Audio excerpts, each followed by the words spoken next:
regard to the culture. Micah Parsons did, in effect, throw his quarterback under the bus when he listed top quarterbacks in the league and didn't bring up Dak's name. So on LT, here's comparisons to Parsons. You're comparing it to me, and his team never does anything in the postseason, and he does podcasts. There have been various points where his commentary has undermined some of the things that people in that organization in authoritarian positions have had to say in terms of the overall messaging. Ooh, the controversy. Michael Parsons took to social media yesterday to gauge reaction to his podcast, writing, LOL. I wonder, do people hate my podcast because it's actually good? Or do people hate it because it's bad? Because hell of people in the NBA and NFL have a podcast and nobody has a problem. Will Vaughn, do you have a problem with Micah's comments? Molly, I'm going to be the exception. Occasionally, I text our dear friend Stephen A., especially when it comes to cowboy topics. And I tell him what is literally on my mind, which is nothing could be more irrelevant. What is today? February 21st or something like that? By the way, Stephen A., was yesterday Chuck's birthday? I think it might have been. Yes, it was. It was Charles Barkley's birthday. Okay. 62 I didn't text. Oh, happy birthday. So, Chuck's getting up there. So here we are in the middle of February, and nobody could be more relevant. When does Michael Parsons ever make noise on a field? I've never heard his podcast.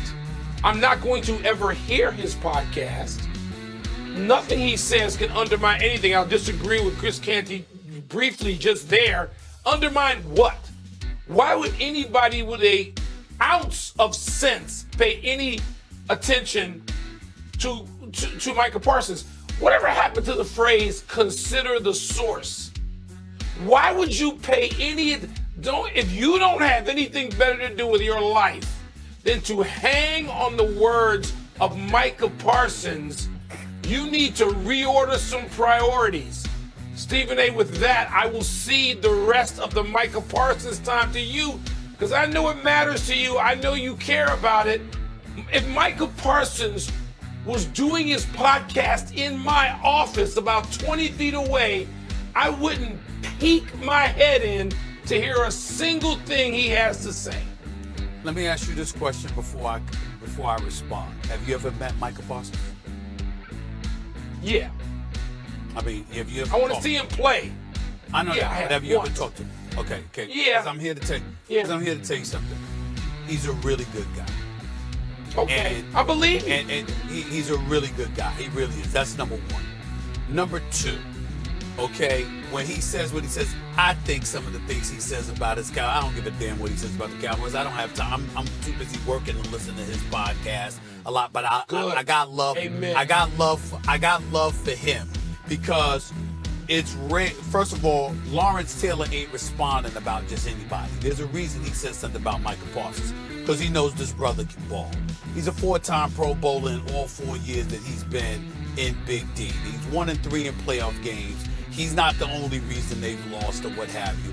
I would tell you that although some things he may say, I find myself scratching my head about in the same breath. I also think he's got about 4.5 million subscribers. People do listen to what he has to say. And he's a sensible dude. I would encourage you to get to know him, Wilbon, because I'm telling you right now, you're busy just like I am. We don't have time to listen to him, but there's a core decency about him and an honesty about him that he deserves credit for. And when you look at Jerry Jones is the type of dude, like Jerry Jones talks a lot, so he don't mind Michael Parsons talking a lot. And in Michael Parsons' case, they getting on him because he was naming the top 5 quarterback and didn't name one of his teammates. Dak Prescott is one of the top 5. You know why he didn't do that? Because he ain't a top 5 quarterback. That's why. And so he's being honest about that. There are things that would get on your nerves about him, Wilbon, because you old school, and I get that.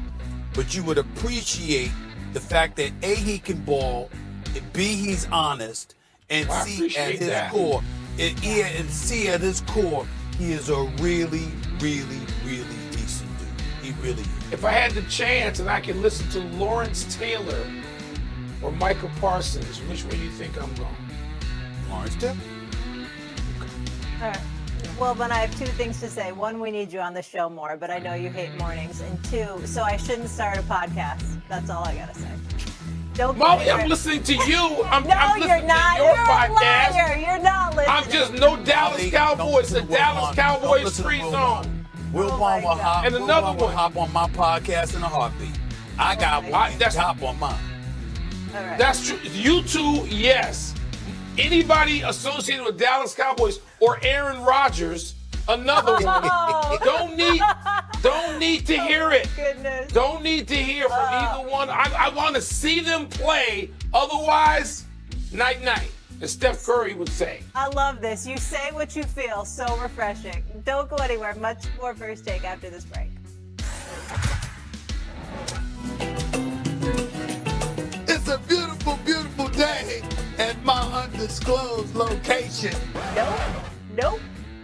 You just rubbed it in everyone's face that you're in an undisclosed location. Hello, Laura Croft. You could have rode your motorcycle today. Okay. Slightly impressive. That boy bang. I'm a better athlete than Steve. Why don't you get rid of your belly first before you start talking about my athleticism? Let me know it's my turn. To you. It's a terrible look. He's got something to prove. He leaves Brooklyn. That's a disaster. Mistrip dog. Stephen, I thought it was the real person. Remember Animal in One? Yes, I have. Lies. It looks like a duck. 2 years. Okay, so we're going to play a game with Bill Barnwell, Fit the Bill. You're going to give us a 5-step plan for the Dallas Cowboys to fix them. I'm impressed you can do it in 5 steps. So fit the bill, starting with 1. Bill Barnwell, take it away. Number 1, we are re-signing Micah Parsons. This one is easy. He's one of the best defensive players in football, and we're actually going to reduce his cap hit from $24 million on his 5th-year option when we do re-sign Micah Parsons. You're starting there on the defense. Obviously, it's going to get a big contract, but you want to keep your stars around. Dak, CeeDee Lamb, Micah Parsons are your 3 stars on the defensive side of the football. Number 2, we are moving to add some salary cap space here. We're going to restructure Dak Prescott and CeeDee Lamb. This is going to create, this is not an exaggeration, this is going to create $60 million in cap space for the Cowboys. Those guys are sticking around. They're your core. Whether Cowboys fans like it or not, Dak Prescott's going to be there for years to come. Add the Micah Parsons restructure, we're looking at probably $65 million in cap space. That's a lot of money to work with, and we're going to need it for steps 3, 4, and 5 in this plan. Step 3 for the Cowboys, we are adding help at receiver. The only moves they've made have not worked, haven't invested much in the draft. Since CeeDee Lamb was taken in the 1st round, their moves would be veterans. They moved on from Amari Cooper. They traded, or they got rid of a bunch of, Brandon Cooks traded for. They got Michael Gallup, we signed him, that didn't work. Adding a Deebo Samuel to the mix gives a big body, physicality the Cowboys have not had in their offense in several years. He's tormented the Cowboys himself.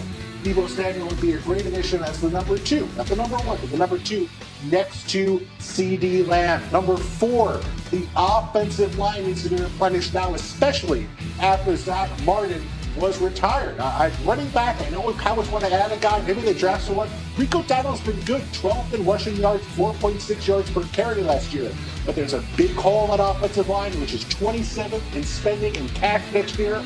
I would look at Trey Smith, that star Chiefs guard. A plug-in player to play for Zach Martin, a big body, a great run blocker in the interior. Cowboys teams have always been good when they have good offensive lines. And then you flip it. Number 5, this is not the sexiest option, but we're looking at the defensive line and that defensive tackle rotation.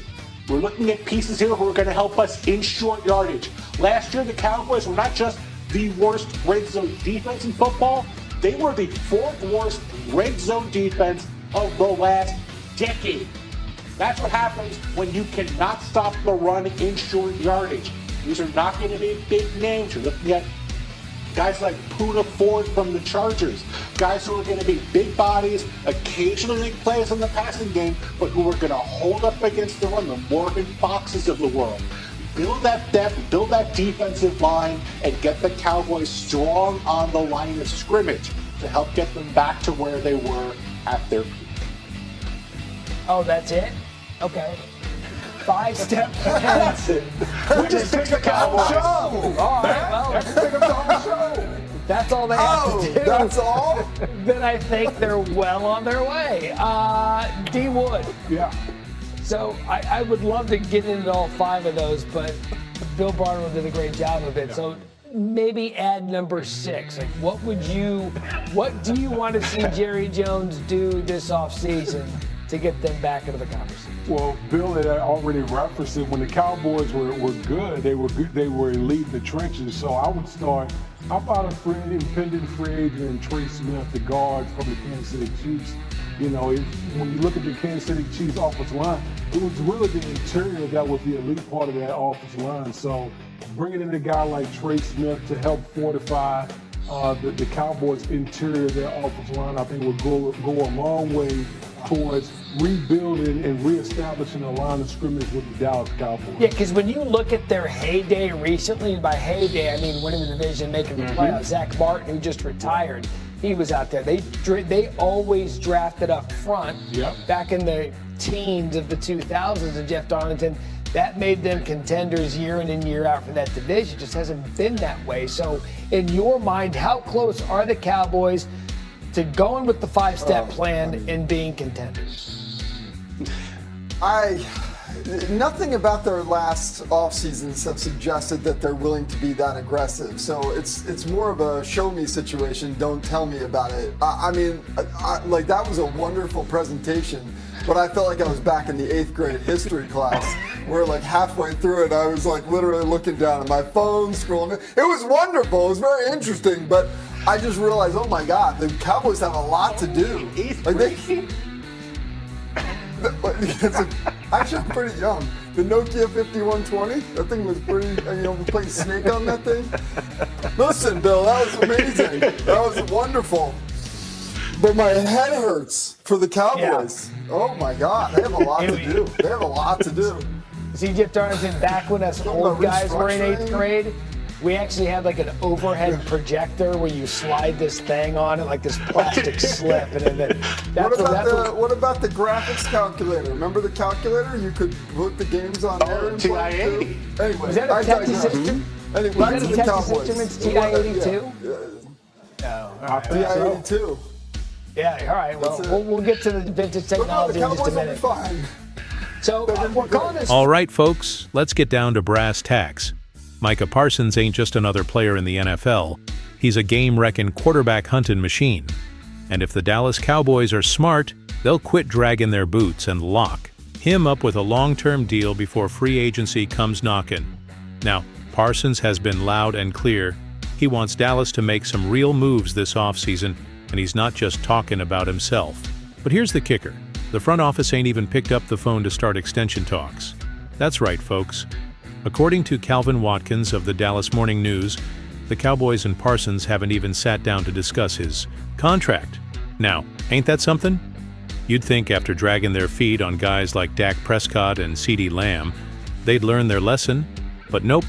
Here we are again, watching Jerry Jones take his sweet time while one of the best defenders in American football sits without a long-term deal. And let's be real, Parsons ain't just some solid player. We're talking about a generational talent. The kind of guy you build a defense around. Look, Parsons ain't just some flash-in-the-pan player. We're talking about a guy who's put up double-digit sacks every season since he stepped foot in the league. He missed 4 games this year and still tied for 5th in sacks across the entire NFL, 1st in the NFC. That ain't luck, that's dominance. And if history tells us anything, only the absolute greats have put up those kinds of numbers in their first 4 seasons. Legends like Dwight Freeney, Derek Thomas, and Reggie White. Y'all see the pattern? Parsons is destined for Canton, and the Cowboys better make sure he stays in Dallas before another team waves a blank check in his face. And let's talk money for a second, because we all know that's what this boils down to. Right now, the highest paid edge rusher in the league is Nick Bosa, pulling in $34 million a year. But if Jerry and the front office keep sitting on their hands, Parsons' price tag is only going to go up. And here's the thing, he ain't. just an edge rusher. He's a do-it-all defender, a guy who can play anywhere in that front seven and still dominate. You let a guy like that walk, and you ain't replacing him in the draft or free agency. Players like Parsons don't just come around every year, and let's be real, there ain't no replacement for a guy like him. You don't just stumble across a player who can single-handedly shift a defense, disrupt offenses, and be the heartbeat of your football team. If the Cowboys drag this out too long, they'll either pay way more than they have to, or worse, risk alienating their biggest defensive weapon. So, Cowboy Nation, what do y'all think? Should Jerry Jones get this deal done now, or is he playing a dangerous game with the future of the franchise? Drop your thoughts in the comments and let's talk about it. And if you love keeping up with the latest Cowboys news, make sure to like, subscribe, and hit that notification bell. You won't want to miss what's coming next.